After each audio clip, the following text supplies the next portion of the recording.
বিসমিল্লাহির রহমানির রহিম। 4টি খুবই গুরুত্বপূর্ণ পয়েন্ট, মনোযোগ দিয়ে শুনবেন। 1 নাম্বার হচ্ছে, মানুষ সত্য পছন্দ করলেও সত্য বলা মানুষটাকে আমরা অনেকেই পছন্দ করি না। যখনই নিজের স্বার্থে আঘাত লাগে তখনই সত্য বলা মানুষটার উপর আমরা গ্রাউন্ড চাপিয়ে দিয়ে তার বিরুদ্ধে বিভিন্ন অপবাদ দিতে থাকি। তাহলে তো আর সমাজ সুন্দর হবে না। আমরা মুখে মুখে সত্য পছন্দ করি, কিন্তু সত্য বলা মানুষটাকে আমরা পছন্দ করি না।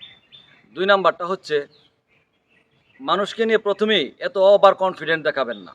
কারণ মানুষ শুরুতে যেরকম থাকে পরে এরকমটা থাকে না। আমি ব্যক্তিগতভাবে দেখেছি যে আমি একজনের জামিন হয়েছিলাম টাকার বিষয়ে। সেটা কেশারত আমাকে দিতে হয়েছে। প্রথমে তার সাথে যেভাবে মিশেছিলাম, যেরকম মনে করেছিলাম, বাস্তবে এরকম না। আমার এক স্যারও কয়েকজনের এরকম ধরনের জামিন হয়েছিল।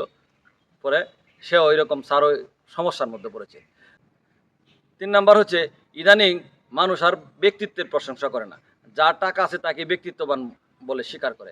কিন্তু যার টাকা আছে ব্যক্তিত্ববান বলে স্বীকৃতি দেয়, যখন থলের বিড়ালটা বেরিয়ে যায় তখনই তার আসল তার রহস্য উন্মোচন হয়, তখনই বোঝা যায় তার ব্যক্তিত্বটা কোন জায়গায়। কিন্তু মানুষ টাকার লোককে ব্যক্তিত্ব বলে স্বীকৃতি দেয়। আর এই ব্যক্তিত্ববান লোকরা অনেক সময় দেশ ছেড়ে পালিয়েও যায়, যাদেরকে সমাজ স্বীকৃতি দেয়।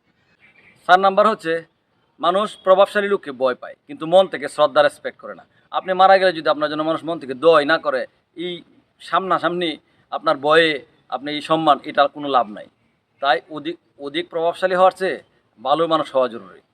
এই 4টা পয়েন্ট একটু অ্যানালাইসিস করে দেখবেন। প্রত্যেকের জীবনে এরকম ধরনের ঘটনা ঘটতে পারে কারো কারোর সাথে।